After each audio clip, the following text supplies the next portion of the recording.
people are acting as if this is all already done. Iran succeeded and they're out of the woods. They're not. They're not. They're going to continue to suffer until they get serious about securing all of their national security domains, especially information space, as serious as, say, China or Russia, and unifying and reorganizing their political space to stop aping Western-style democracy, which is a system of control, not a system of self-determination, and a system of control you are allowing other nations to use to control you, not to control your own population. Until they make this transformation, they will continue to be at risk. That for decades, the U.S. has been waging a quiet but powerful information war against Iran. And the craziest part? The source says the entire blueprint was laid out years ago, right out in the open for anyone to see. But what is the most important battlefield in the 21st century? According to our source, you can forget about land, sea, or air. The real fight, the one that truly matters, is for a space where the weapon of choice isn't a bomb, it's influence. And at the core of this whole argument is this concept of information space. Think about it like this. If you can control what a country's population sees, thinks, and believes, you pretty much control the country. The source argues that if an outside power dominates a nation's information, well, its military is almost useless. Its sovereignty is already gone. Your information space is as important to defend and to control as your airspace, your land borders, and your shores. And if you're not controlling your information space, then you might as well not be controlling your country at all, because the information space is what shapes the minds of the people in your country. And if you have been cut out of access to your own citizenry by the United States and US-based social media platforms that work with the US government and with the special interests that determine US government foreign and domestic policy, then you have no control over your country at all. It doesn't matter how big your army is. If the US can convince your population to turn against itself and have the whole country collectively walk over a cliff, it doesn't matter how big your army is, how good your police are, you cannot control what the people think, say, or do, because the US is controlling it instead.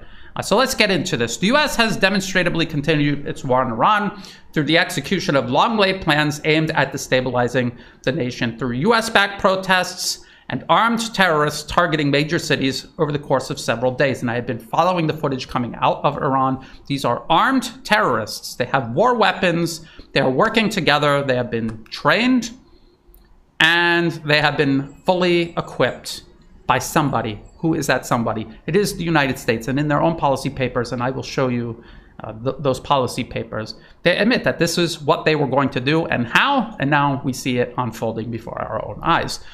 This follows a nearly 2-week-long war the US and its Israeli proxies launched against Iran in mid-2025. Do you remember that? It was back in June last year, only having been placed on pause ahead of the next round of destabilization and military aggression, which appears to be unfolding right now. And even though the Iranian government appears to have gotten on top of the protests, and we will talk about how they did that, the US is still moving military forces into the region. They're moving military forces out of specific bases close to Iran, within range of Iran's ballistic missiles. So they are still going ahead with this. The only thing that is going to stop the US from attacking Iran, and only temporarily, will be Iran and its allies creating sufficient deterrence against a US attack. But the US will continue planning attacks, and it will continue preparing the ground to give themselves the advantage in any sort of attack, and open up the opportunity for an attack. So they are constantly searching for a way to attack Iran, and Iran is constantly searching, together with its allies, for ways to deter this. So it will be a constant process. The only way it will end is if Iran somehow establishes an irreversible form of deterrence that the US simply cannot overcome, like Russia and China's nuclear arsenal, for example, or until the US succeeds and overthrows Iran. Amid the US organized unrest in January 2026, the US has openly backed the opposition, calling for armed militants to continue their operations and to even seize government institutions. Could you imagine if there were protests in the United States, Russia or China or Iran officially told the protesters to take up arms and take over public institutions. Could you imagine how that would be interpreted and perceived by the US government, by the US corporate media, whichever mouthpiece it happens to be, conservative or so-called liberal? Associated Press, right here, this article right here. Trump calls on Tehran to show protesters humanity amid reports of rising death toll in crackdown. And this is as President Trump defends US, not even police, ICE agents, killing American citizens for protesting their politically motivated performative roundup of immigrants. In this article, they quote President Trump as saying, "Keep protesting and take over your institutions if you can, and that help is on the way," in reference to previous threats of US military strikes on Iran and support of the opposition. As Alex Christoforou and Alexander Mercouris in their daily reports have pointed out, this is an open admission that this has nothing to do with a nuclear arms program. This was always about regime change. This is what I tried to impress upon people. It was always about regime change. The US seeks regime change in Iran since the late 1970s, since the Iranians rightfully kicked the Anglo-Americans out of their own country. They have sought to overthrow the Iranian political order and seize the country and its natural resources back, just like President Trump presided over the takeover of Venezuela just this month. Beyond the rhetorical support, evidence of direct US involvement began to surface amid the Western media's own reports. There's this BBC article right here. There wasn't even time for CPR. Iran medics describe hospitals overwhelmed with dead and injured protesters. Are they medics that were contacting the BBC? Because in the BBC article, and I will go over this in the article, they say that these people in Iran are contacting the BBC via Starlink. Starlink terminals, as I will point out, were organized, shipped to opposition inside Iran, not to medics, not to ordinary people in Iran just going about their daily business. They were sent specifically to the opposition. So it is the opposition contacting the BBC and the BBC uncritically repeating whatever it is that they said. If the BBC even went through that much trouble and isn't fabricating everything entirely. The BBC in a recent article admitted, buried deep in its report, that security forces have also been killed, implying heavily armed elements amid the so-called protests. The same article admitted that informants contacting the BBC from within Iran were using Starlink satellite connections, referring to US-based SpaceX's satellite communication network. And of course, SpaceX, founded by Elon Musk openly promoting regime change, neoconservative, corporate fascist regime change all around the globe. He is just shamelessly promoting it, and he is participating in it with the capabilities that his companies have, and specifically SpaceX and Starlink. This comes as no surprise. And I remember reporting on this all the way back in 2022. CNN exclusive: after Ukraine, Biden administration turns to Musk's satellite internet for Iran. I've actually seen people try to seriously suggest that this recent episode of unrest in Iran was planned between Benjamin Netanyahu and Donald Trump back in December, as if you could organize all of this, ship thousands of Starlink terminals to Iran, train everyone up on it, get all of the weapons and ammunition in place in less than a month. Somehow all of that was put together in just a month and then executed. No, and this article proves it. It started years ago. It began under the Biden administration, and it continued uninterrupted under the Trump administration, like absolutely everything else, like the continued US proxy war against Russia in Ukraine, like the continued encirclement and attempted containment of China in the Asia Pacific, like regime change in Venezuela. It is a singular foreign policy. Republican or Democratic Party, does not matter. It continues. Yes, the lies change. The face is telling you the lies change. But it is the same policy. It continues no matter who you vote for, no matter who is in the White House, and no matter who is in Congress. So as early as 2022, CNN reported that the White House has engaged in talks with Elon Musk about the possibility of setting up SpaceX satellite internet service, Starlink, inside Iran, as one of several ways to support the Iranian protest movement. More recently, this Forbes article, kill switch, Iran shuts down Musk's Starlink for first time.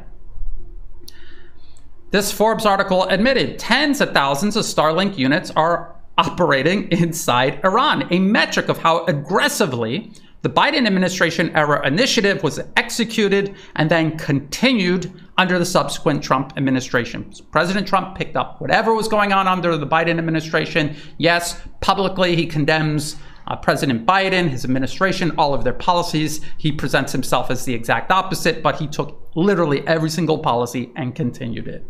The above cited Forbes article talking about tens of thousands of Starlink terminals operating inside Iran reported Iran successfully shut down not only the internet services US-backed militants were using to coordinate their actions, they also shut down the cellular phone network and communicate with their foreign sponsors, but also managed to extensively jam Starlink terminals in critical regions. The same article speculated that Iran's success may be owed to the transfer of Russian electronic warfare capabilities perfected in the US proxy war taking place in Ukraine, where Starlink has also been extensively used. So the US is using Starlink. It has been weaponized. It is used as a weapon of war and subversion and terrorism in Ukraine against Russia, and now in Iran against the Iranian society. And this is what the US has done with social media platforms based in the US. They have weaponized them. So let's talk about US weaponization of information space in the 21st century. And again, the fact that most countries, unfortunately, most countries are not taking this seriously is exactly what gives the US the ability to continue doing this. Throughout the 21st century, the US has deliberately and maliciously weaponized its dominion over global information space, specifically through US-based social media platforms like X, and they were doing it when it was Twitter, and now they continue doing it under X, Meta, Facebook, YouTube, Google, Instagram, and many others. And so there's this 2011 New York Times article, US groups helped nurture Arab uprising. April 2011, I warned people as the Arab Spring was taking place, that all of the opposition groups leading the protests were all backed by the US through the National Endowment for Democracy, USAID, and all of these other ways the US funds these groups, trains them, and equips them. They were doing it years in advance. The Arab Spring was not spontaneous. It was engineered by the US. This article admits all of the things that I was warning people about. This New York Times article came out a couple of months later and just admitted all of it. And so in this article, US groups helped nurture Arab uprising. It would admit a number of the groups and individuals directly involved in the revolts and reforms sweeping the region received training and financing from groups like the International Republican Institute, the National Democratic Institute, and Freedom House. And these are all subsidiaries of the National Endowment for Democracy. And the NED is still being funded and still operating all around the globe to this day, despite whatever the Trump administration tried to convince people about defunding it and dismantling it. You could just go to their website, ned.org, and you can see they're still operating right now. And all of this was exposed by American diplomatic cables obtained by WikiLeaks. So thank WikiLeaks again for exposing this. A lot of people would have no idea this was going on without WikiLeaks. And Julian Assange and the sacrifices that he has made to bring this information to light. The article also admitted that a number of the opposition groups involved attended this is a direct quote from the New York Times article, a 2008 technology meeting in New York where they were taught to use social networking and mobile technologies to promote democracy. Among those sponsoring the meeting were Facebook, Google, MTV, Columbia Law School, and the US State Department. I've showed these youth movements organized events, and they took place every year. It wasn't just 2008. They were taking every year for years, and they were preparing all of these groups to go back to their respective nations to divide, destroy them, overthrow the government of them. In fact, this technology meeting was held annually for several years and built on the experience the US government obtained from similar political interference aimed at nations like Serbia, Georgia, Belarus, and Ukraine between 2000 and 2004. And I've pointed this article out many, many times. U.S. campaign behind the turmoil in Kiev. This was when there were U.S.-backed protests in Ukraine in 2004, the first attempt to overthrow the Ukrainian government and transform Ukraine into an armed battering ram against Russia. The campaign is an American creation, a sophisticated and brilliantly conceived exercise in Western branding and mass marketing. And that's all US Western-style democracy is. It is branding and mass marketing. It's whoever has the most money and the most influence online, they win. People, I'm sorry, people don't have agency. 90%, and I'm being generous, 90% of the population has no agency. They believe whatever they're told.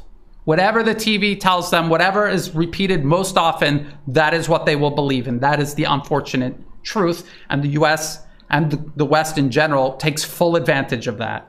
And if you are a nation and your information space is set up in such a way where the West is allowed to say whatever it wants, uncontested in your information space, and is able to, because it has more money and more control over the social media platforms everybody is using, to repeat it and have it seen and heard by everyone more than your message, no matter how true it is, they will believe whatever it is the US is saying, 100% the truth. And that is the unfortunate truth about people, agency, and so-called democracy.